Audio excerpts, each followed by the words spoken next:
All right, everybody, welcome to Simply Bitcoin, the channel that breaks down all the daily Bitcoin news from Twitter to the daily fail, the meme review, and the software updates.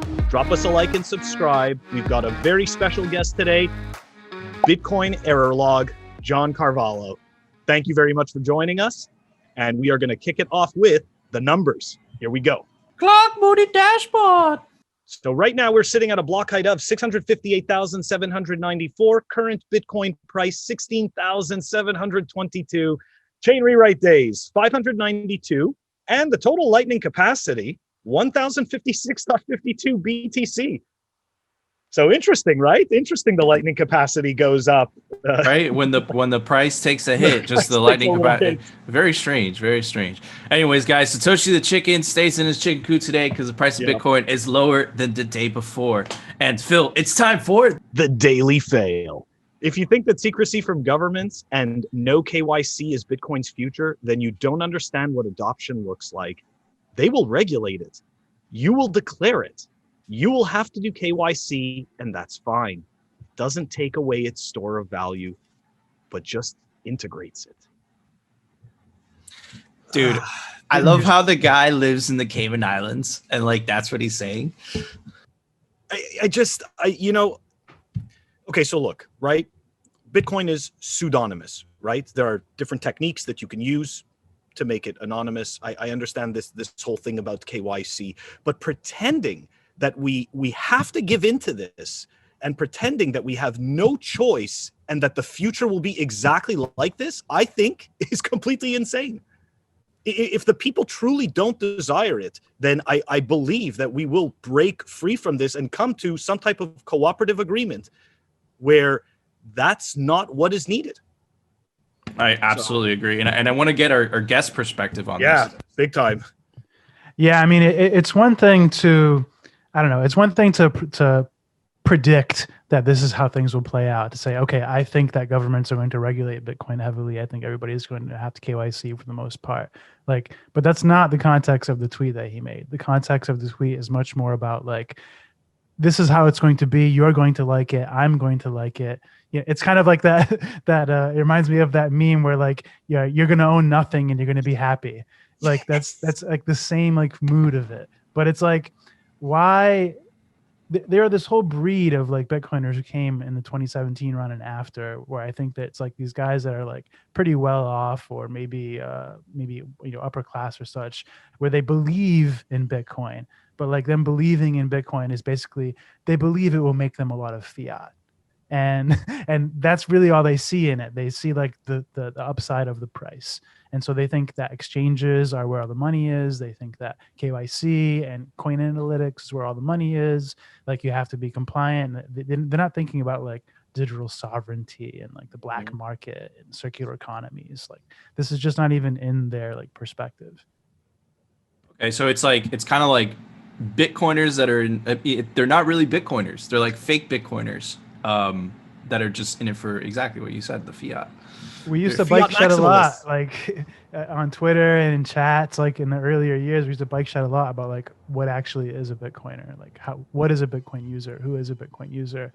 And ultimately the only definition we could really come up with that I think that people would typically agree on was somebody that runs a node. And then the next degree down, but it really is like a second class Bitcoin citizen, is somebody who like has rights or claims to Bitcoin, basically people with Bitcoin on an exchange or something like this.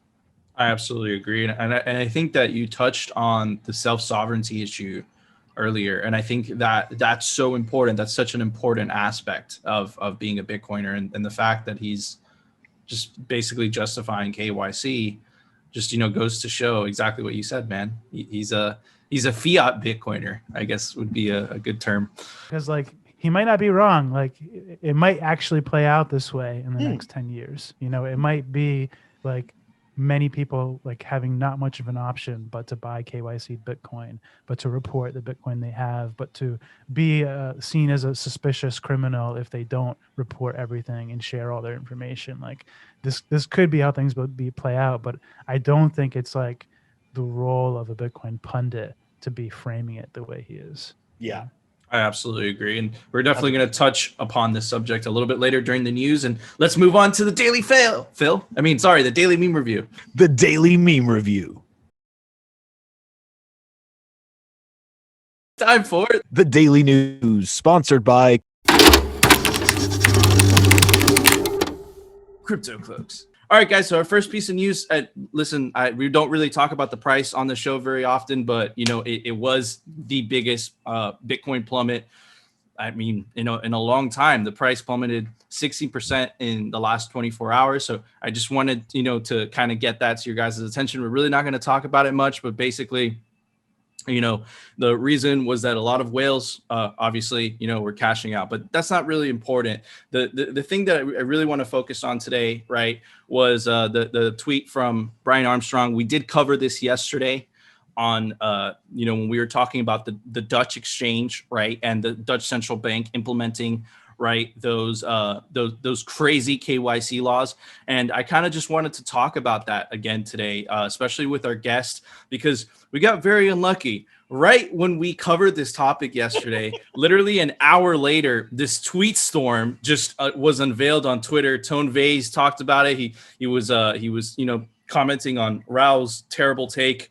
Lop, covered it a little bit, and Fiat Jack or whatever, he's Dutch. He was covering, he's basically talking about, the Dutch central bank and all that stuff. So, my thoughts are the same, Phil. It's actually really scary that this was even, whether you believe Brian or not, right? It's actually really scary that this is where regulators are heading. Right? I thought that was just going to be an isolated incident in the Netherlands, but the fact that, he's hearing this and regulators are thinking about the same thing here is absolutely terrifying, right? So I kind of want to get your thoughts, Phil, and then our guest. Yeah, I mean, look, we've been tracking this type of news now for a while. It just seems to be increasing, and it's the incidents seem to be increasing, right? And they're trying. Look, if it's not FUD, then I think that they're trying to create like a stranglehold type of situation, right, where it just becomes uncomfortable to to function around this space, which I don't think they're going to win, and I don't think they're going to achieve that end. But yeah, I don't know. I'm kind of hearing that it's FUD. So anyways, we'll see what happens. It's scary stuff. It is really scary stuff. And I want to get John's perspective on this, that's what I'm excited for. Yeah, man. So John, what are your thoughts on this?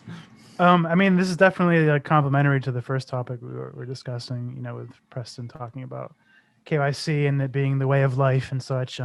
Again, it's something we have to kind of prepare ourselves for, both as a community, in educating people, and even with how we create our products and such, because ultimately the state is going to have a lot of gravity towards it. So that means it's going to be able to subsidize behavior. It's going to be able to regulate behavior and generally try to route, all value transfer through it, because it needs to tax it and it needs to control it and it needs to gate it. And it needs to, this is how it exerts its power over the economy. So it's naturally going to create a lot of force towards it.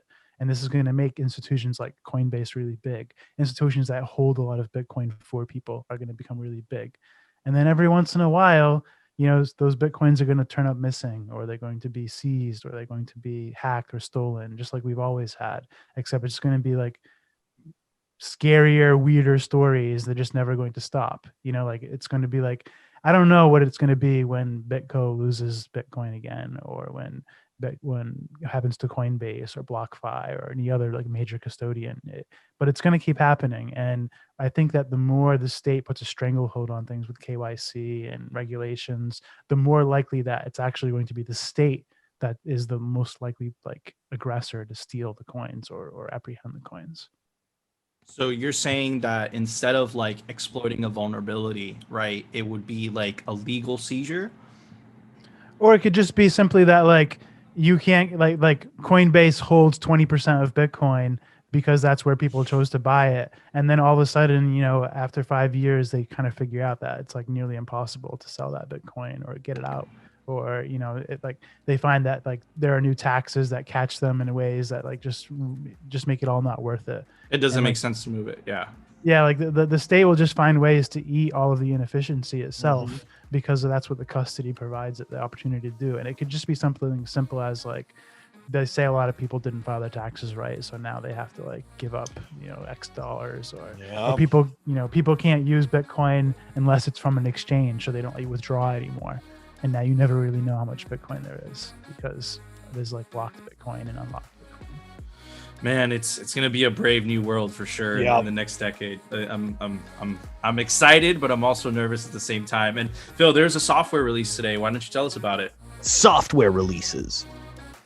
All right, so today we have the Bitcoin Wallet Tracker version 0.2.0 that came out, and the details for that will be in the show notes down below.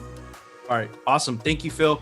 Guys, thank you so much for tuning into another episode of Simply Bitcoin. I want to give a shout out to our guest. Thank you so much, John, for coming on. Guys, if you want to find out more about John, go follow him on Twitter. He's at Bitcoin Airlog. If you want to find out even more about John, go check out his Medium. It's again at Bitcoin Airlog. And if you guys love John, go check out his podcast. It's called The Biz. It's a premium Bitcoin podcast. It's an experiment for professionals and builders. And of course, it's hosted by the one and only John Carvalho. And guys, we'll see you tomorrow for another episode of Simply Bitcoin and No Shitcoins.